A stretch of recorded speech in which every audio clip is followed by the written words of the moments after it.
Sama gue. Seperti biasa, bagaimana kabar kalian di minggu ini? Semoga semuanya baik-baik saja ya. One Piece is back nakama. Akhirnya kita kembali mendapatkan lanjutan dari manga One Piece chapter setelah seminggu lamanya kita menunggu. Tentu kali ini bocoran sudah terkonfirmasi langsung oleh pihak terpercaya, yakni Piepies dan juga urusan forum. Sebelumnya, teman-teman mengingatkan dulu di chapter sebelumnya hal yang mengejutkan terjadi, di mana bajak laut topi jerami sudah ditunggu oleh seseorang yang benar-benar mengharapkan kehadiran mereka di pulau perang, yakni Pulau Ebal. Kita pun kemarin juga melihat beberapa kejadian menarik di kapal raksasa, di mana Lilith sudah mulai tersadar dan Luffy beserta dengan para raksasa meraihkan kemenangan besar dan lolosnya mereka dari neraka yang menjauh dari Pulau Aegean. Nah, sebelum masuk ke dalam bocorannya, seperti biasa jangan lupa tinggalkan jempol kalian, kemudian komen setelah video berakhir tentang pandangan kalian terkait dengan spoiler yang baru saja dibocorkan kali ini. Jika sudah, terima kasih banyak dan bersiaplah nakama. Tarik jangkar dan mari kita berlayar. One Piece chapter 1125 kita kali ini diberi judul cara mendefinisikan kematian. Nah, hal pertama yang kita dapatkan pada chapter kita kali ini yakni Saturnus terlihat bersama dengan wakil Laksamana dan mereka meminta maaf atas apa yang terjadi dan menyarankan mengikuti topi jerami ke Elbaf. Nah, di sini Saturnus menolak dan mengatakan kami mendapatkan apa yang kami inginkan, tetapi kegagalan terbesarnya adalah siaran Vegapunk yang sudah terlanjur tersebar ke penjuru dunia.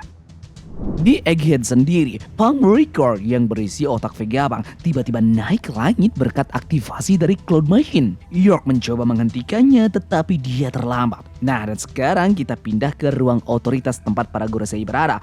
Darling Vigarland memasuki ruangan dan sekarang dia ditunjuk sebagai Gorosei baru, dewa prajurit ilmu pengetahuan dan pertahanan menggantikan Saint Saturn. Di sisi yang lainnya, api hitam memancar dari tubuh Saturnus. Dia memohon belas kasihan dari Im Sama. Nah, tiba-tiba tubuh Saturnus semakin tua kemudian meledak, hanya menyisakan kerangkanya saja. Di Punk Record yang mengambang kita bisa melihat Vegapunk baru terdiri dari Edition, Shaka, Pythagoras dan juga Atlas. Mereka memiliki 4 pikiran di dalam satu tubuh. Lantas hal ini pun dipotong ke kerajaan Kamabaka. Koala merangkum pesan Vegapunk. Dragon bilang kita harus mengakhiri ini secepat mungkin. Perang untuk mengamankan tempat-tempat aman di bumi akan segera terjadi. Dan hal yang paling berbahagia pada chapter ini adalah di minggu depan dipastikan chapter rilis seperti biasa.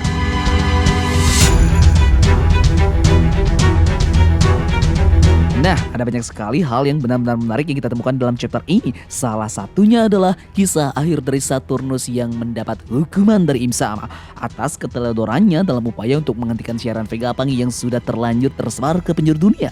Dia terlihat hancur bersama dengan api hitam yang memancar dari tubuhnya dan kemudian tubuhnya semakin menua lalu meledak. Yep, ini mengingatkan kita kembali akan bagaimana Gorosei sebenarnya bukanlah manusia. Seperti yang Tamukun sempat teorikan kemarin yang menyebut bahwa Gorosei ini adalah entitas primordial yang sudah ada sejak penciptaan dan asal mula dari alam semesta di dalam dunia One Piece. Kalau ditarik, mereka semua adalah 5 faktor utama yang mengendalikan dunia. Jadi Gorosei ini seperti 5 jari tangan Im Sama yang melambangkan kendali dunia. Nah, mungkin nanti Im Sama ini akan memanfaatkan kekuatan ini secara langsung, menggabungkannya ke dalam dirinya sendiri. Para tetua tanda petik berfungsi sebagai anggota tubuh dari Im Sama dan kemampuan mereka diambil darinya. Ingat, Im Sama tak jarang menyebut dirinya sebagai Mu yang artinya kosong.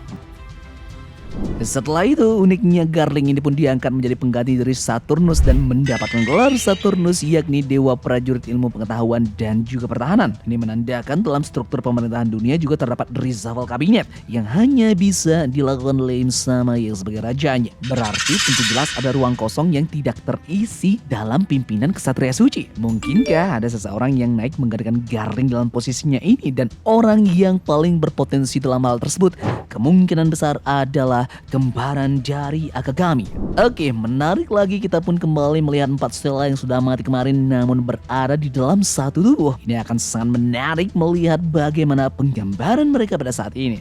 Yep, dan overall chapter ini pun ditutup oleh pasukan revolutionary yang sudah bersiap untuk melakukan serangan mereka, dan rencana yang mereka lakukan untuk menjadi awalan adalah perang untuk mengamankan tempat-tempat yang aman di mana mereka mencoba untuk melakukan pengambil alihan negara yang tidak berafiliasi dengan pemerintahan dunia. Yep, tentu akan sangat menarik untuk menunggu kembali spoiler lengkap yang akan kita dapatkan di besok hari ya. Jadi pastikan kalian bunyikan lonceng notifikasinya.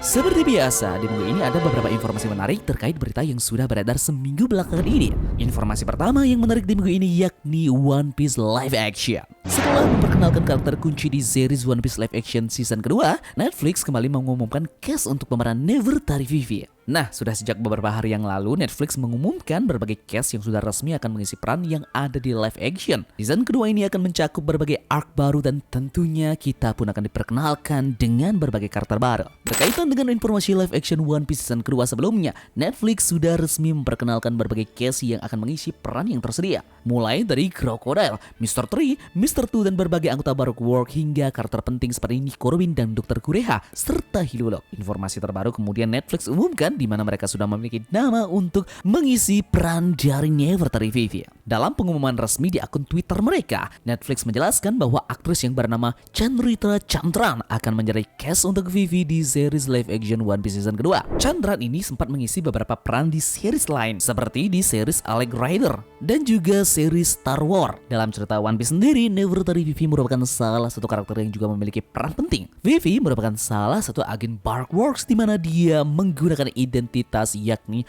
Miss Wednesday. Oda Sensei sendiri sempat menyampaikan pesan khusus untuk para fans berkaitan dengan season barunya, termasuk juga arc apa saja yang akan diadaptasi. Nah, salah satu arc yang banyak dinantikan oleh para fans adalah Drum Island yang akan memperkenalkan Chopper. Proses produksi untuk season kedua sendiri saat ini sedang berjalan dan pihak Netflix sendiri sudah merencanakan untuk merilis season baru tersebut pada 2025. Jadi kita tunggu saja bagaimana serunya One Piece live action Netflix season kedua ini. Nah, Oda Sensei sebelumnya pernah berbicara tentang suatu hari ia akan memperkenalkan bajak laut berpenutup mata ke dalam cerita yang di kemudian hari. Oda Sensei berkomentar dalam wawancaranya, seorang bajak laut dengan penutup mata akan muncul di fase akhir One Piece. Saya sangat ingin menggambar karakter itu sesegera mungkin. Mungkin orang beranggapan kalau banyak bajak laut yang memakai penutup mata, tapi sebenarnya saya belum pernah menggambar satupun bajak laut yang memakai penutup mata. Nah, jelas sekali bahwa Oda Sensei mempunyai rencana untuk memperkenalkan karakter dengan penutup mata di saga akhir cerita ini. Dan artinya karakter ini terbilang signifikan dan cukup spesial yang disimpan oleh Oda Sensei nanti di akhir ceritanya. Nah, sepertinya kemungkinan besar bajak laut dengan penutup mata mungkin tidak lain adalah Joy Boy. Joy Boy sangat mirip dengan Luffy dalam hal desain karakter. Topi jerami yang sama meskipun ukurannya mungkin jauh lebih besar. Namun perbedaan terbesar antara keduanya adalah kurangnya anggota tubuh dari Joy Boy. Jelas sekali bahwa salah satu tangan dari Joy Boy adalah tangan palsu. Apakah ini Kyle atau tangan robot? Namun yang kita ketahui adalah bahwa ini bukanlah tangan biasa. Dan pada saat yang sama, kaki Joy Boy juga merupakan kaki basah. Ini artinya dia kehilangan salah satu lengan dan kakinya dalam suatu kecelakaan yang terjadi pada waktu yang tidak diketahui di One Piece. Hal ini pun cocok dengan gambaran stereotip bajak laut yang benar-benar kita harapkan. Tangan kanannya hilang dan kaki kanannya pun tampak seperti kaki pasak. Ini artinya mata kanannya pun berpotensi hilang dan tertutup oleh penutup mata. Jadi dia satu-satunya orang yang terlihat sangat mirip bajak laut pada umumnya, yang berarti kandidat terbaik untuk memiliki penutup mata adalah Joy Boy. Oke, sekian saja pembahasan tabungan kali ini terkait dengan bocoran yang muncul di hari ini. Silahkan tulis pendapat kalian di kolom komentar ya. Dan terima kasih dari kalian yang sudah mau ikut berlayar bersama-sama tabungan hari ini. Sampai jumpa di spoiler lengkapnya besok. Sekian dari Tamagon dan turunkan jakar. Mari kita berlabuh.